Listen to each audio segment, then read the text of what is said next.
আসসালামু আলাইকুম প্রিয় দর্শক বন্ধুরা, আশা করি সবাই ভালো আছেন। আজকে আমি আপনাদের জন্য নিয়ে এসেছি গরিব ঘরের রাজপুত্র নাটকের এক দারুণ চমকপ্রদ পর্বের গল্প। এই পর্বে এমন কিছু ঘটনা ঘটে যা একদিকে যেমন অবাক করে দেয়, অন্যদিকে তেমনি আমাদের চোখে আঙ্গুল দিয়ে দেখিয়ে দেয় মানুষের আসল চেহারা। গল্পের শুরুতেই আমরা দেখতে পাই অনেকের জীবনের লুকানো সত্য একে একে সবার সামনে প্রকাশ হতে শুরু করে।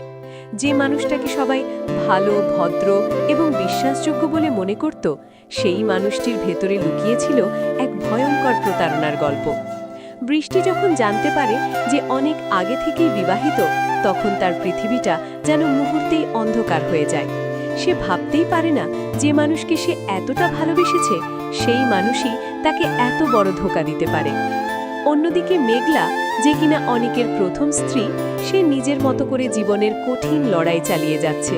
দারিদ্র্য, সমাজের অবহেলা আর নিজের কষ্ট সবকিছু সহ্য করেও সে ভেঙে পড়ে না, বরং নিজের বাবাকে নিয়ে ছোট্ট একটা সংসার টিকিয়ে রাখার চেষ্টা করে যাচ্ছে।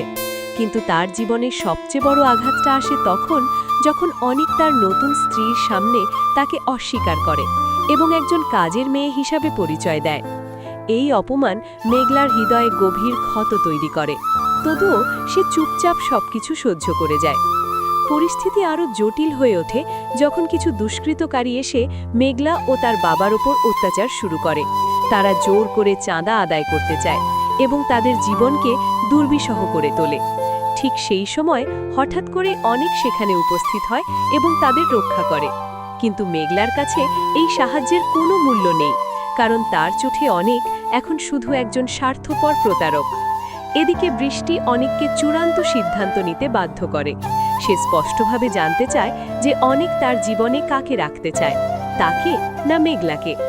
অনেক দ্বিধায় পড়ে গেলেও শেষ পর্যন্ত বৃষ্টিকেই বেছে নেওয়ার কথা জানায় এবং মেঘলাকে ছেড়ে দেওয়ার সিদ্ধান্ত নেয়। এই সিদ্ধান্ত গল্পকে আরও নাটকীয় করে তোলে।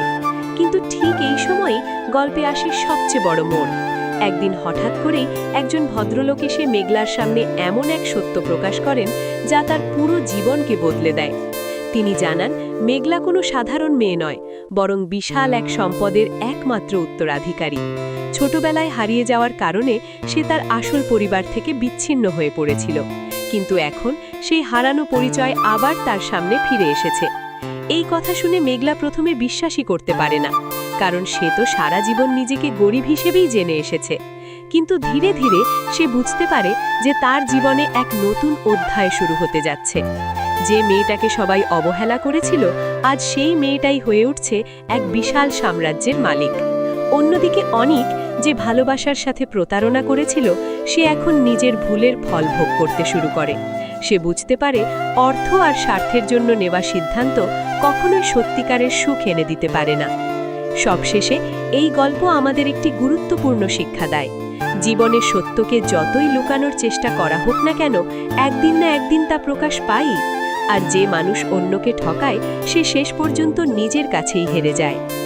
ভাগ্য কখনো গরিব আর ধনী দেখে না, সময় এলে গরিব ঘরেই জন্ম নেয় রাজপুত্র।